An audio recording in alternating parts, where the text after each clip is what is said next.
कैलाश हिमालय की विशाल पर्वत मालाओं के बीच स्थित महादेव का वह दिव्य धाम, जहाँ समय रुक सा जाता है और ब्रह्मांड की सारी ऊर्जा एकत्र होती है उस योगी के चरणों में, जिन्हें सृष्टि रचने, संहार करने और बनाए रखने की शक्ति प्राप्त है, अर्थात भगवान शिव। आज की कथा उसी महायोगी और माता पार्वती से जुड़ी है।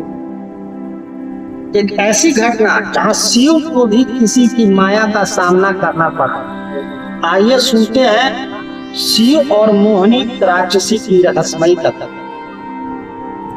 एक बार कैलाश पर माता पार्वती और भगवान शिव एकांत में बैठे थे। माता ने मुस्कुराकर पूछा, प्रभु, क्या कोई ऐसा क्षण भी आया जब आपने किसी स्त्री के रूप से मोहित होकर अपना ध्यान खो दिया? शिव शांत, फिर उन्होंने हल्की मुस्कान के साथ कहा, हाँ पार्वती, एक बार ऐसा हुआ था। वह नारी एक राक्षसी थी, उसका नाम था मोहिनी। बहुत समय पहले एक असुर कन्या थी महामाया, जो राक्षस कुल में जन्मी थी, परंतु उसमें अपार सौंदर्य और छल की शक्ति थी। उसने ब्रह्मा जी की घोर तपस्या की हजारों वर्षों। ब्रह्मा प्रकट हुए और बोले, वत्स, क्या वर चाहती हो? राक्षसी ने कहा, हे प्रभु, मुझे ऐसा रूप दो कि ब्रह्मा, विष्णु, महेश सभी देवता मेरे सौंदर्य से मोहित हो जाए। ब्रह्मा मुस्कुराए और बोले, तुम्हें रूप की शक्ति तो मिलेगी, लेकिन उसका उपयोग यदि छल के लिए किया तो अंत विनाशी होगा। वह राक्षसी अब बन चुकी थी मोहिनी, सौंदर्य की मायावी शक्ति। मोहिनी ने सोचा, यदि मैं शिव को मोहित कर सकूं तो सृष्टि की सारी ऊर्जा मेरे अधीन हो जाए। वह एक दिव्य रूप धारण करती, सौंदर्य, सौम्यता और लज्जा से भरा चेहरा, जिससे कोई भी भ्रमित हो जाए, और वह चल पड़ती है कैलाश की ओर।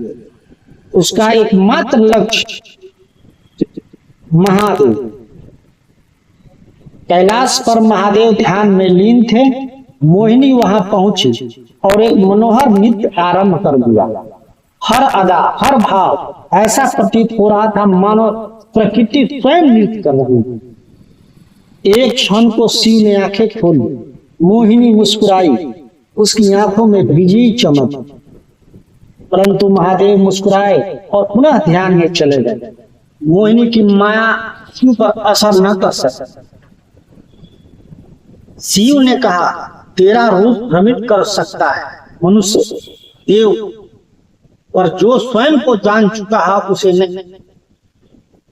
शिव ने तीसरा नेत्र खोला, उससे निकली अग्नि मोहिनी की माया को भस्म कर। राक्षसी रो पड़ी। वह बोली, प्रभु, मैं आपसे शक्ति प्राप्त करना चाहती थी, पर अहंकार में अंधी हो गई। शिव बोले, जो शक्ति के लिए छल करे वह कभी अस्थायी नहीं हो सकता, परंतु जिसने अपने अपराध को समझा वह मोक्ष के रूप बन जाता है।